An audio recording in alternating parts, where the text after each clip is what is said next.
India का अस्तित्व नहीं, एमवीए की बैठक में प्रकाश अंबेडकर की दो टूक।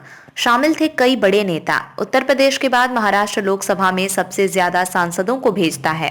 ऐसे में महाराष्ट्र की सियासत केंद्र की सत्ता के लिए अहम हो जाती है।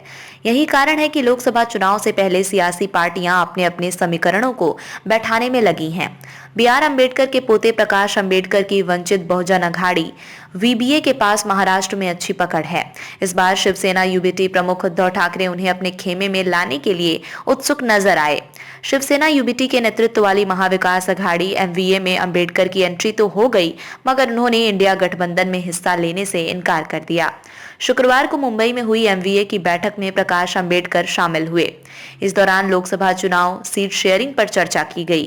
पहली बैठक के बाद प्रकाश अंबेडकर ने शिवसेना यूबीटी नेता संजय राउत और महाराष्ट्र कांग्रेस प्रमुख नाना पटोले के सामने इंडिया गठबंधन के अस्तित्व पर सवाल उठाया।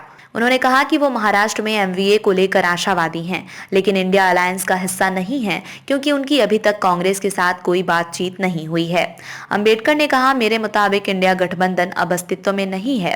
कांग्रेस समाजवादी पार्टी उत्तर प्रदेश में सीट बंटवारे पर असहमति को लेकर अपने अलग रास्ते पर जा रही है। यहाँ एमवीए में ऐसा नहीं होना चाहिए। बिहार के मुख्यमंत्री नीतीश कुमार और पश्चिम बंगाल की मुख्यमंत्री ममता बनर्जी अलग अलग चले गए हैं। उन्होंने कहा कि सीट बंटवारे पर बाद में चर्चा की जाएगी और पहले न्यूनतम साझा कार्यक्रम सीएमपी पर सहमति का प्रस्ताव रखा जाएगा। संजय राउत ने कहा कि प्रकाश अंबेडकर द्वारा उठाई गई मांगों पर चर्चा की जाएगी और विचार किया जाएगा। नाना पटोले ने यह भी कहा कि एजेंडे का मसौदा तैयार करने के लिए एक समिति बनाई जाएगी, जिसमें एमवीए में अन्य छोटे दलों के इनपुट भी शामिल होंगे। अंतिम मसौदा 8 दिन बाद अगली बैठक में प्रस्तुत किया जाएगा।